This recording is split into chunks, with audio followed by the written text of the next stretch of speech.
presenting America's #1 comic strip character. Look at the sky! Look! It's a bird! It's a plane! It's Superman!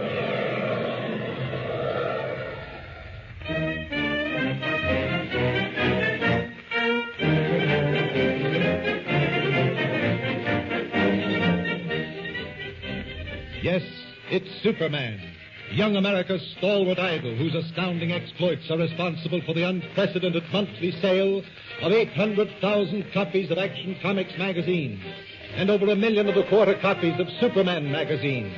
Hailed from Maine to California as the hero of the hour, Superman appears in 248 daily and Sunday newspapers, is on the air 3 times a week, has been licensed to manufacturers of dolls, games, play suits, raincoats, jigsaw puzzles, chewing gum, candy, balloons, and a host of other products.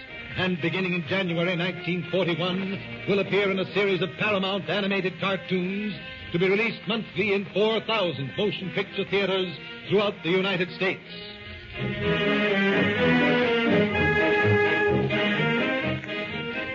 Young America waits anxiously for each new issue of Action Comics and Superman to hit the newsstand. Hey, listen! A new Action Comics just come out, and boy, has it got swell adventure and Superman in it! Parents approve of Superman because he makes no use of guns or other weapons, but fights a never-ending battle against crime and oppression. His motto, strength, courage, justice. Over 100,000 boys and girls in the United States and Canada are members of the Supermen of America, a club dedicated to Americanism. One mother says, "My boy is 8 and can't seem to get enough of Superman. I should like to thank the publishers of Action Comics magazine for including a health page in every issue. Billy has been eating his cereal and drinking his milk regularly since Superman told him to do so."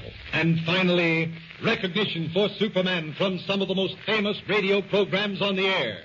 Bob Hope, Eddie Cantor, Kay Kaiser, and last but far from least, the inimitable Fred Allen. Listen. Who is the most popular comic strip character in the newspapers today? I give up. It's Superman. You mean our guest tonight is Superman? No, not Superman. Our guest tonight is the man who originated Superman. He has written all of Superman's exploits since this idol of millions made his first public appearance. He's Mr. Jerry Siegel. Good evening, Mr. Siegel. Good evening, Fred. So you are the man behind Superman, Mr. Siegel. No, I'm just one of the men, Fred. I write the situations and the dialogue, and the strip is drawn by my collaborator, Joe Shuster. Well, you seem rather young to be the instigator of this highly successful feature, Mr. Siegel. How old are you? 25. And how long have you and Mr. Shuster been working on your high-voltage Robin Hood?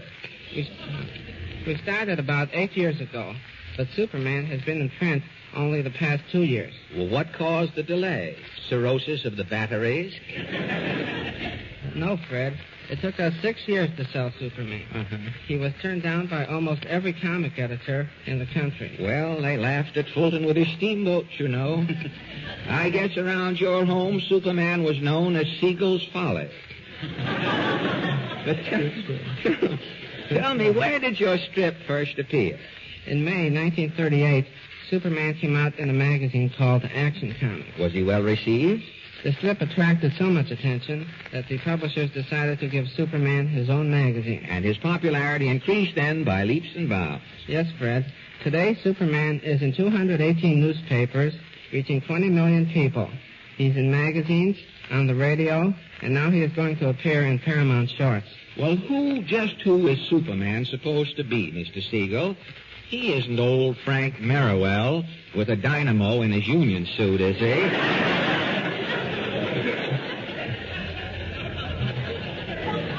No, Fred. Superman is a super being who came from the planet Krypton. He uses his tremendous powers to fight evil and injustice. He can do about anything, can't he? Superman can run faster than a bullet travels. He can lift an ocean liner out of the water. And he can even stop a train with his bare hands. Can he open a Pullman window?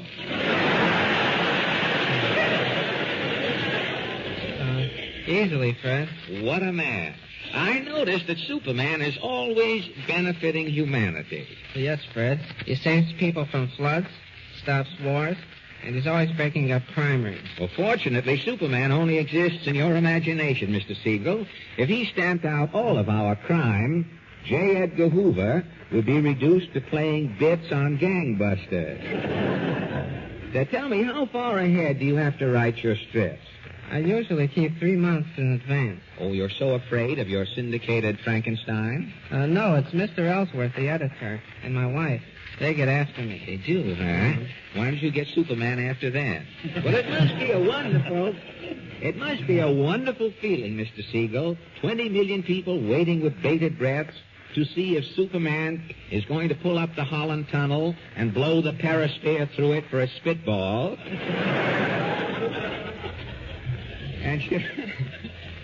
And you are the only... It's Mr. Holland. Thank you a lot, Mr. Holland. Every time we plug the tunnel, Mr. Holland claps. You know, it's very nice of you. And you are the only man in America who knows what's going to happen. I don't feel any different, Fred. Oh, you're just being modest, Mr. Siegel. After all, you dominate a muscular marble with a dual personality. When Superman isn't Superman, he's merely disguised as a reporter, isn't he? Yes, he's Clark Kent, a meek little chap with glasses. When Clark has to perform a miracle, he switches to that Superman harness. Yes, he wears athletic tights and a long cloak. Well, what I can't figure out is this, Mr. Siegel. Now, how does he change his clothes so fast? Well, after all, he's Superman, Fred. I wouldn't care if he was Gypsy Rose Weinstein. Nobody can get into that long underwear ensemble in less than 5 minutes. Now, how does Superman do it? Confidentially, Fred, he wears his outfit under his business suit. Oh, when he's Clark Kent, he has those streamlined balbriggans on underneath. Is that it? Right. He's always ready for action. Well, if he wears woolen underwear all the year round, he sure gets action. Well, thank you a lot, Mr. Siegel. I've certainly enjoyed this opportunity to get the lowdown on Superman. It's always a pleasure to talk about my protege, Fred. Say, confidentially, if your jumbo Peter Pan can use a part-time job, I have a little chore coming up around the first of the year. Superman is good at lifting things, isn't he? Yes, Fred. Do you want him to pick up something? Yes. My option. I'm afraid that's the one thing that even Superman can't do. I get it. Good night, Fred. Good night, and thank you, Mr. Jerry Siegel.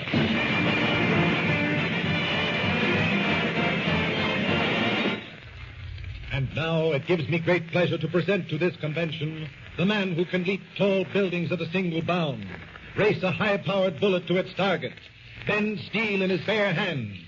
Superman, who walks around among ordinary mortals disguised as mild-mannered Clark Kent. And here he is, Clark Kent. Hello, everybody. I just want you to know that I consider it a rare privilege to say a few words of greeting to the members of the Independent Magazine Wholesalers Association of the South. But I should like to take this opportunity to change to Superman. In behalf of my publishers of action and detective comics magazines, I want to welcome you to this Independent News Company meeting. May I also say that I'm very happy to be here with you. Wait a minute. I've got something to say here. Say, who are you? Who am I? Do you ask who I am? That's what I said. Who are you? Why, I'm Harry Donenfeld, your boss. My boss? Huh. I never even heard of you. You've never heard of me? No. Why, you... Look, I took you off a drawing board and made a man out of you. I splashed your name from coast to coast. I put you in magazines, on the radio, and in newspapers. I just completed the arrangements to put you on the screen. And you never heard of me? Step aside, Superman, while I say a few words of greeting to Curly Sandoval and Ruth Wiener and the rest of my friends here. Superman doesn't step aside for anyone. Say, I think what you need is a little trip up in the air. Come on. Hey, ouch! Let me go! Sorry, you need to be calmed down. So up we go. Up. Hey, take me down, Superman. How do you like it up here 1,000 feet in the air? I don't like it. I got a weak stomach, and any minute I'm going to lose it. Please take me down. Okay, here we go. Now. Here we are. Ooh. Where are we? Where am I? Why, we're back at the Independent News Company meeting. Oh, thank God. Now look, Superman, let's be friends. No more tricks, please. Okay, we'll be friends. And just to prove that I am your friend, I'll fly you back to New York when the convention is over. That's what you think. For my money, an airplane is fast enough. Look at Harry run. Well, goodbye and good luck.